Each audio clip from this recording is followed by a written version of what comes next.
I remember that day like it was yesterday, even though I was only 5 years old. My name is Jenna, and that was the day my life changed forever. Dad had gone on another business trip, leaving Mom and me alone in our suburban house. I was playing with my dolls in the living room when I heard the doorbell ring. Mom rushed to answer it, her face lighting up as she saw who was there. "Jenna, honey, go to your room and play," she said, her voice trembling with excitement. I did as I was told, but curiosity got the better of me. I peeked around the corner and saw a tall man I didn't recognize. Mom was throwing clothes into a suitcase, moving faster than I'd ever seen her move before. Mom zipped up her suitcase and headed for the door. I stepped out of my hiding place, confused and scared. "Mommy, where are you going?" "I have to go away for a while, sweetie," she said, not quite meeting my eyes. "Be a good girl for Daddy, okay?" And just like that, she was gone. No hug, no kiss goodbye. Just the sound of a car engine starting and then fading away into the distance. I stood there, staring at the closed door, waiting for her to come back. But she didn't. The house felt bigger and emptier than ever before. As night fell, I grew more scared. I tried to turn on the lights, but I was too short to reach the switches. The darkness closed in around me, and I started to cry. "Mommy, Daddy." I called out, over and over again. But no one came. I don't know how many days passed. I was hungry and thirsty, and the dark seemed to be alive, full of monsters waiting to grab me. I cried until I had no tears left, then huddled in a corner, shaking with fear. Finally, I heard voices outside. Our neighbor, Mrs. Johnson, was talking to someone. "I've been hearing a child crying for days," she was saying. "I'm worried something might have happened."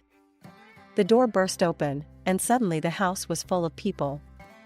Policemen, neighbors, and finally, my dad. "Jen," he cried, scooping me up in his arms.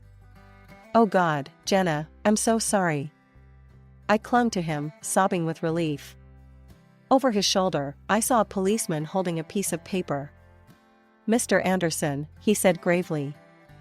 "I think you should read this." Dad set me down gently and took the note. As he read it, his face crumpled. He looked older suddenly, like he'd aged years in just a few moments. "She's gone," he whispered. "Linda's gone. She left us." The next few weeks were a blur. Dad took time off work to stay with me. We had lots of visitors, relatives, friends, and a nice lady who Dad said was a child psychologist. "Jenna's been through a traumatic experience," the psychologist explained to Dad. "It's normal for her to have some fears and anxieties after what happened." And boy, did I have fears. I couldn't sleep without a light on, the dark terrified me. And I panicked whenever Dad had to leave, afraid he wouldn't come back either. The fear never really went away. It became a part of me, as much a part of my identity as my brown hair or green eyes. Jenna Anderson, the girl whose mother left her, the girl afraid of the dark, the girl always worried about being abandoned. As the days turned into weeks, and weeks into months, life settled into a new normal. Dad and I became a team of two, figuring out how to navigate this new world without Mom. He learned to braid my hair, badly at first, but he got better with practice, and I learned how to make his coffee just the way he liked it. That changed the day Dad met Helen.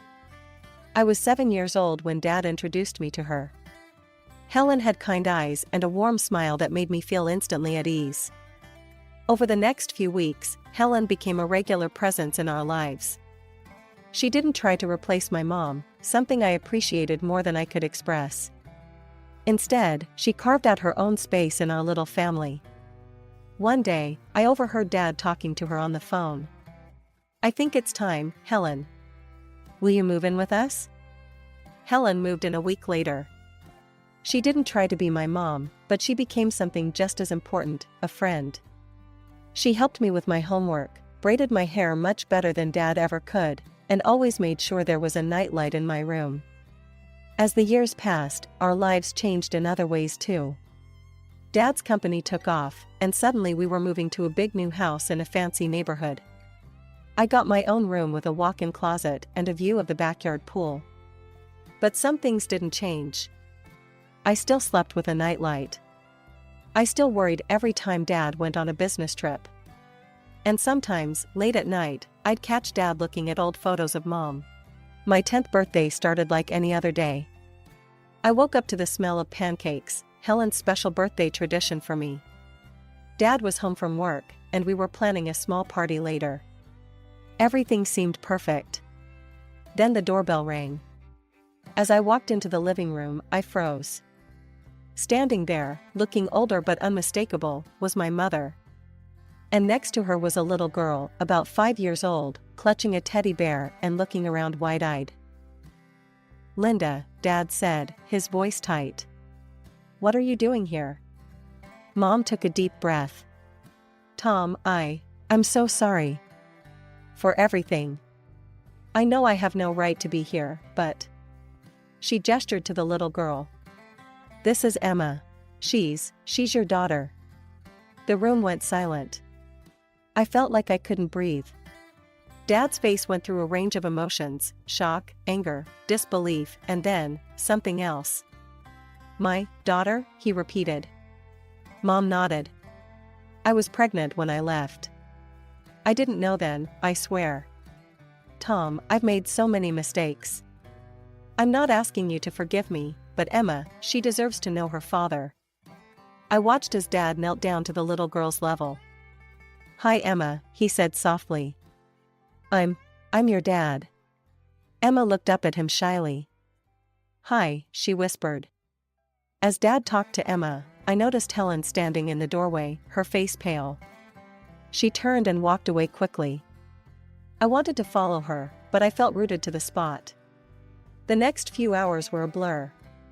There were lots of adult conversations I wasn't supposed to hear, raised voices, tears. I hid in my room, hugging my knees to my chest and trying to make sense of it all. Later that evening, Dad came to talk to me. "Jenna," he said, sitting on the edge of my bed.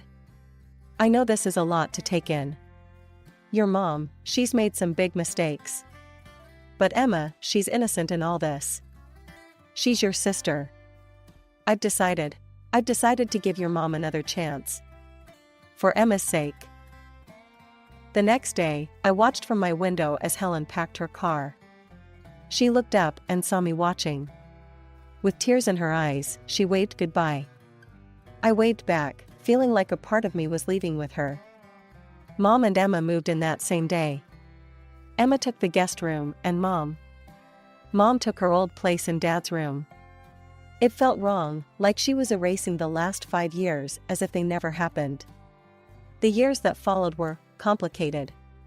Mom was back, but it wasn't the happy family reunion I might have dreamed of when I was younger. She doted on Emma, showering her with attention and affection. But with me, there was always a distance, an awkwardness that never quite went away. As for Emma, well, she was just a kid. She didn't ask to be born into this mess, and I tried not to resent her.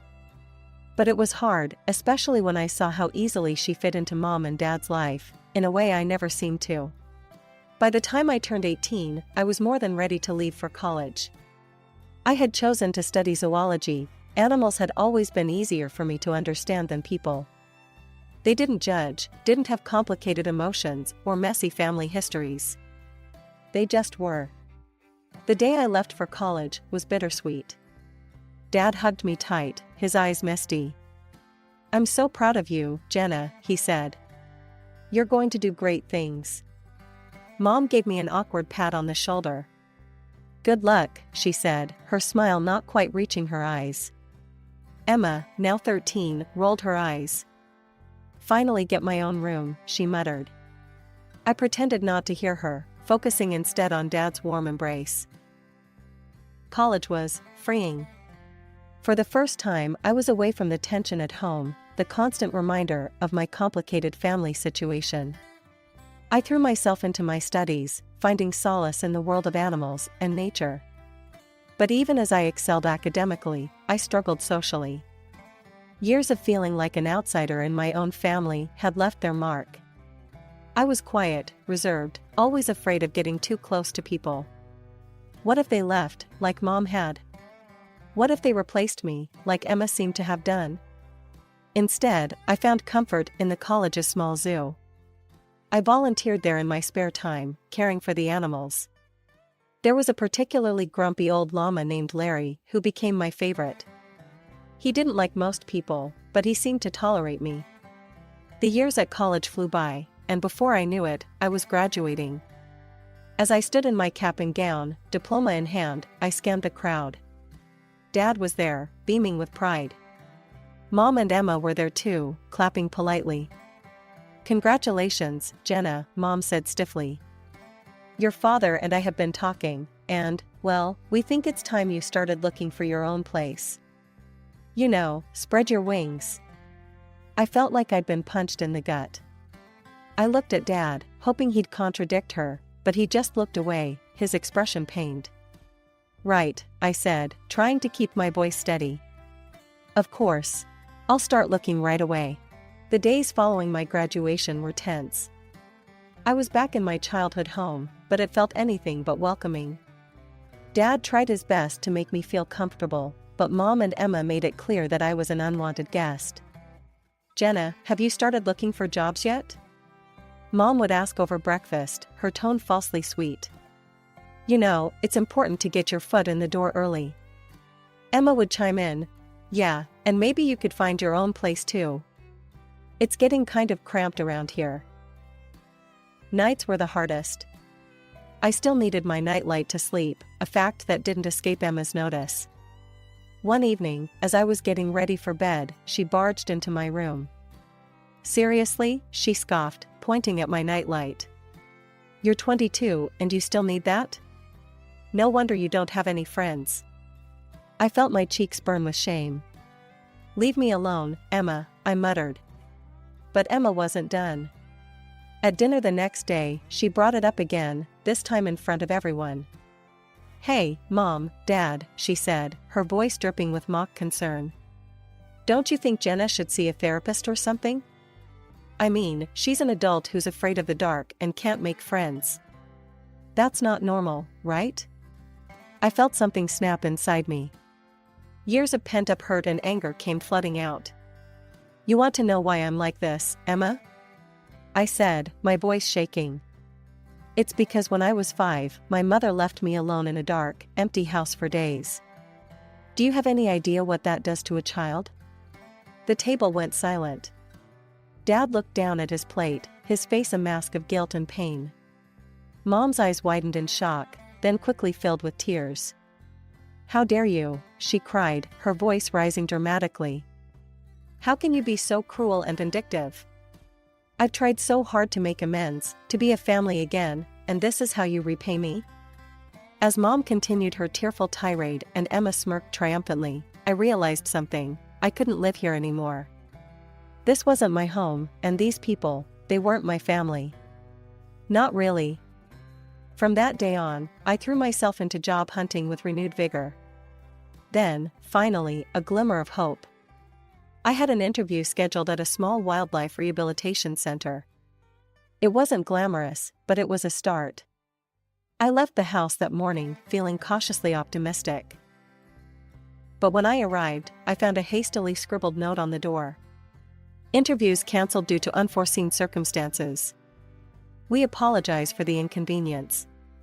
Disappointed, I headed home earlier than expected. As I unlocked the front door, I heard voices coming from the living room. Mom and Emma, deep in conversation. I was about to announce my presence when I heard my name. "If Jenna wasn't around at all," Emma was saying. "I mean, it's not fair that she gets any of Dad's money. She's not even really part of this family." "I know, sweetie," Mom replied, her voice soothing. "But we have to be patient. Once she moves out, it'll be easier to convince your father to change his will. We just need to keep pushing her to leave." I felt like I'd been doused in ice water. They wanted me gone, not just from the house, but from the family entirely. And they wanted my inheritance too. As I sat on my bed, my mind raced. What should I do? Should I tell Dad? but would he believe me over Mom and Emma? He'd forgiven Mom for abandoning us, after all. He loved them. Maybe he'd take their side. My first stroke of luck came when I saw a job posting for the city zoo. They needed a zoologist to assist with their wildlife rehabilitation program. It wasn't a glamorous position, but it was exactly what I'd been trained for. I sent in my application immediately, and to my surprise and delight, I got called in for an interview. The day of the interview, I stood in front of the zoo's main gate, taking deep breaths to calm my nerves. The interview went better than I could have hoped. The head zoologist, Dr. Martinez, seemed impressed by my knowledge and passion. "You've got the job, Jenna," she said with a warm smile. "Welcome to the team." I could have cried with relief. Finally, something was going right. Working at the zoo was everything I'd hoped for and more. I spent my days caring for injured wildlife, educating visitors about conservation, and even assisting with research projects. In the evenings, I'd return to my tiny apartment, which I was able to rent with the money I saved. To combat the loneliness, I started participating in online forums for animal lovers and people with similar interests. That's where I met Jake. Jake was from the same city, shared my love for animals, and had a wicked sense of humor that made me laugh even on my toughest days. We started chatting regularly, sharing stories about our day and discussing everything from the latest conservation efforts to our favorite books. One day, Jake suggested we exchange photos. With trembling hands, I sent him a recent picture of me at the zoo. He responded with a photo of himself. He had kind eyes and a warm smile that made my heart skip a beat. But as much as I enjoyed our chats, the idea of meeting in person or even admitting my growing feelings terrified me. What if he rejected me once he got to know the real me? What if he left, just like Mom had? It was around this time that I started corresponding with Lily, a girl I met on a support forum for people with childhood trauma. She understood my fears in a way no one else had before. "You know what helps me?" Lily wrote one day. "I write emails to the people I can't talk to in real life. I pour out everything I'm feeling, all the things I wish I could say. But I don't send them, I just save them as drafts. It's really cathartic." Taking Lily's advice, I started writing emails to Dad. In them, I told him everything, about overhearing Mom and Emma's conversation, about how hurt I felt that he didn't seem to notice me anymore, about how I felt like an outsider in my own family. I started writing to Jake too. In these emails, I allowed myself to be vulnerable in a way I couldn't be in our chats. "Jake," I wrote, "I think I'm falling for you. But I'm scared. I'm scared of letting anyone get close to me. I'm scared of being hurt again." These emails too remained unsent, my feelings hidden away in the safety of my drafts folder. Dad called occasionally, his voice a mixture of concern and confusion. "Jenna, honey," he'd say, "why don't you come over for dinner this weekend? We miss you." Each time, I'd make up an excuse. "Sorry, Dad, I've got a big project at work," or "I'm not feeling well this week, maybe next time." It was just another Saturday afternoon. I was at the mall, picking up some essentials, when I heard a familiar voice call my name. "Jenna, is that you?"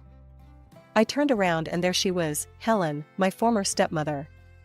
She looked older, but her kind eyes were just the same. Before I knew it, we were hugging, years of separation melting away in an instant. That's when I noticed the young boy standing beside her, looking up at us curiously. "This is my nephew, Mike," Helen explained, ruffling the boy's hair affectionately. "I'm raising him now. My sister, she passed away last year." Over coffee, Helen filled me in on her life. After she and Dad split up, she'd been on her own until her sister's death left Mike in her care. We started meeting regularly after that, sometimes just the two of us, sometimes with Mike. One day Helen called and urgently asked to look after Mike. That evening, Mike arrived at my apartment, backpack in tow. As I prepared dinner in my tiny kitchen, I could hear him tapping away on my laptop in the living room. I'd told him he could play games if he finished his homework. When I came out of the kitchen with 2 plates of spaghetti, I found Mike looking guilty, his face pale. "Jenna," he said, his voice trembling. "I did something bad. I was curious, and I saw these emails in your drafts folder. And I sent them. All of them. I'm so sorry." The world seemed to tilt on its axis. Those emails, my private thoughts, my deepest feelings, sent out into the world. To Dad. To Jake. I felt like I couldn't breathe. That night, after Mike left, I lay in bed, my mind racing. What would Dad think? And Jake, oh God, Jake. My phone pinged with a message notification. It was from Jake, but I couldn't bring myself to read it. What if he was disgusted by my feelings? What if he never wanted to speak to me again? I barely slept that night, tossing and turning, imagining all the worst-case scenarios. A few days later, my phone rang. It was Dad. "Jenna," he said, his voice serious, "we need to talk.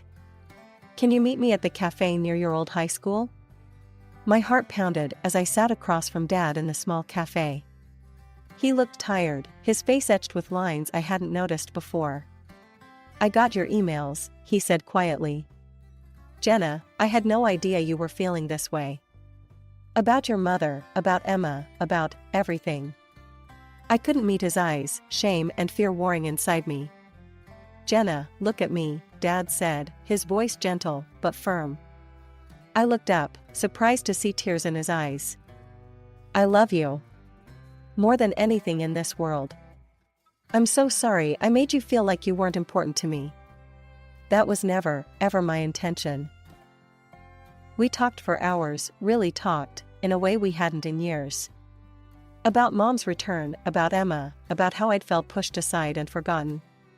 Dad listened, really listened, occasionally wiping away a tear. Finally, he stood up. "I need some time to process all this," he said. "But Jenna, we're going to figure this out. You and me. I promise." As I watched him walk away, I felt a mixture of relief and apprehension. What would happen now?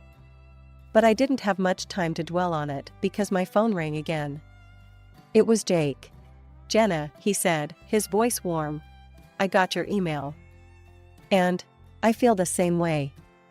I'd been too scared to say it, but I really like you.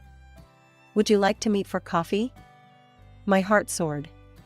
"Yes," I said, surprising myself with how steady my voice was. "I'd love to." The next day, I met Jake at a small coffee shop. He was even more handsome in person, with a kind smile that put me at ease immediately. We talked for hours, about our fears, our dreams, our pasts. For the first time in years, I felt truly seen and understood. As autumn leaves began to fall, my phone rang one crisp morning. It was Dad. "Jenna," he said, his voice warm but with an undercurrent of something I couldn't quite place. "I'd like you to come to Thanksgiving dinner. It's important to me that you're there." Something in his tone made me agree. Thanksgiving Day arrived, and I stood on the doorstep of my childhood home, my heart pounding. Jake had offered to come with me for support, but I felt this was something I needed to face on my own. Mom opened the door, her smile not quite reaching her eyes. "Jenna, how nice of you to join us." Emma, lounging on the couch, barely looked up from her phone. "Oh, you came." Dad emerged from the kitchen, enveloping me in a warm hug. "I'm glad you're here, sweetheart," he whispered. As we sat down to dinner, the tension was palpable.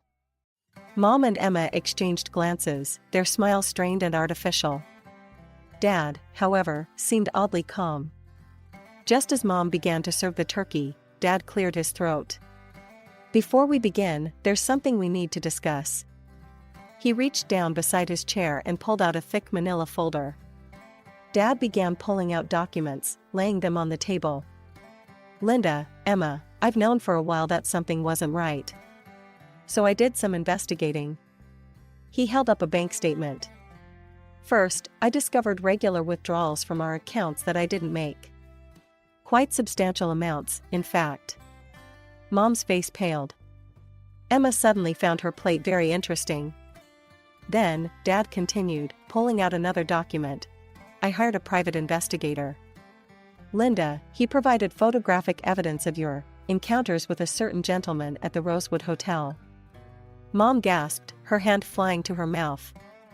Tom, I can explain. But Dad wasn't finished.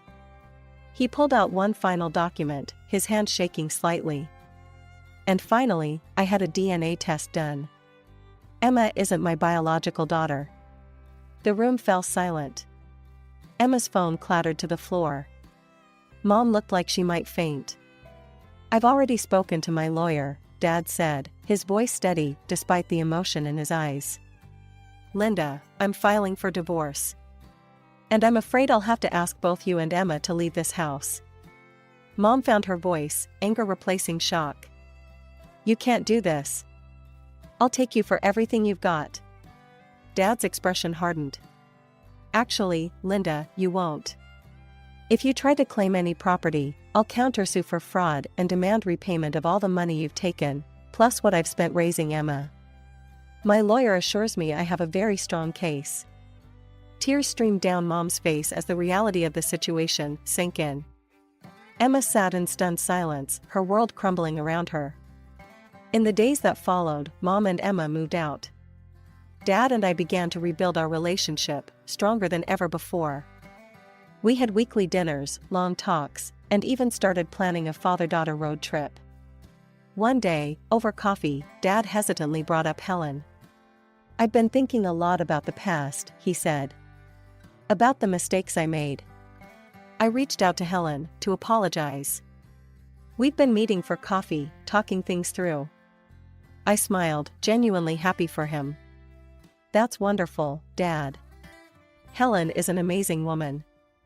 As for me, things with Jake were going better than I could have ever imagined. He was patient, kind, and understood my fears and insecurities. With his support, I was even starting to work through my issues in therapy.